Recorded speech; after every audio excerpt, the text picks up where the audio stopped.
In the annals of history, few queens have been as controversial and enigmatic as Catherine de' Medici, known to many as the Dark Queen of France.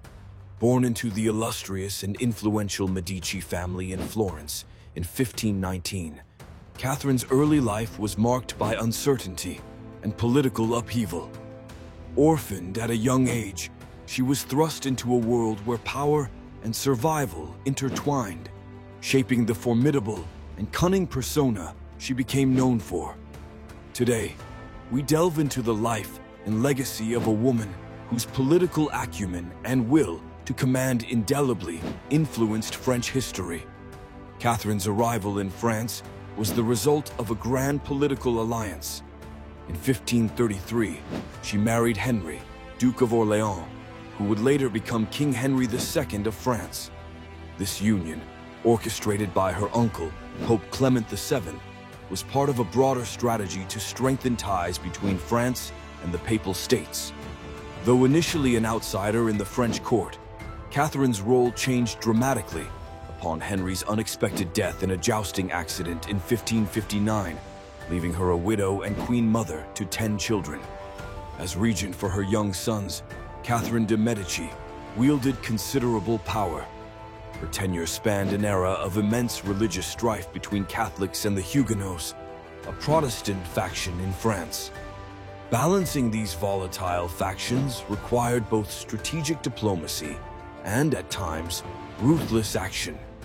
Catherine's influence was marked by her reputation as a manipulative and calculated political player, traits that earned her both respect and fear. Her most infamous legacy perhaps lies in the St. Bartholomew's Day Massacre of 1572, an event that remains a controversial and dark chapter of her regency.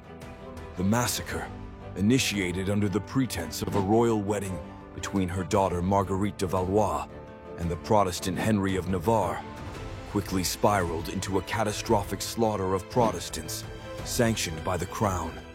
Whether Catherine herself orchestrated the massacre or was merely swept up in the chaos remains a subject of historical debate. However, this event cemented her image as a queen willing to use deadly force to maintain Catholic dominance and preserve the monarchy. Yet, Catherine's legacy extends beyond her political machinations.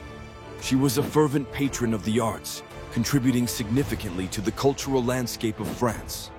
The architectural splendor of the Tuileries Palace and her support for Renaissance art and literature reflected her Florentine roots and her desire to bring a touch of Medici grandeur to the French court.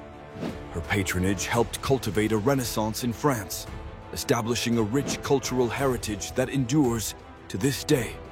Catherine was also a devoted mother, striving to secure advantageous marriages for her children to solidify alliances and strengthen France's position in Europe.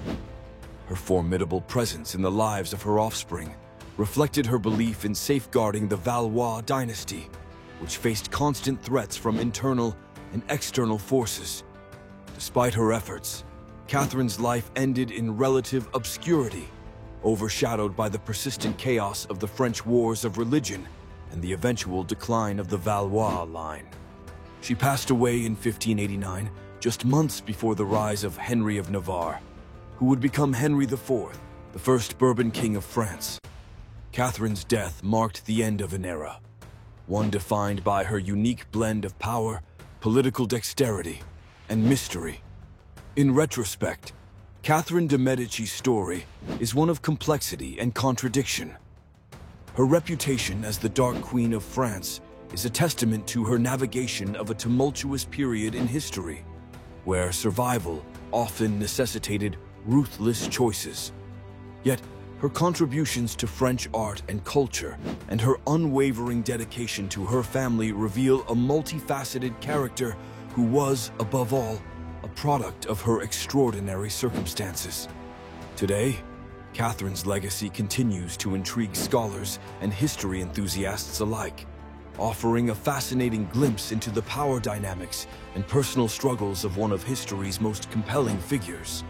As we reflect on her life, we are reminded of the enduring impact of her reign and the indelible mark she left on French history.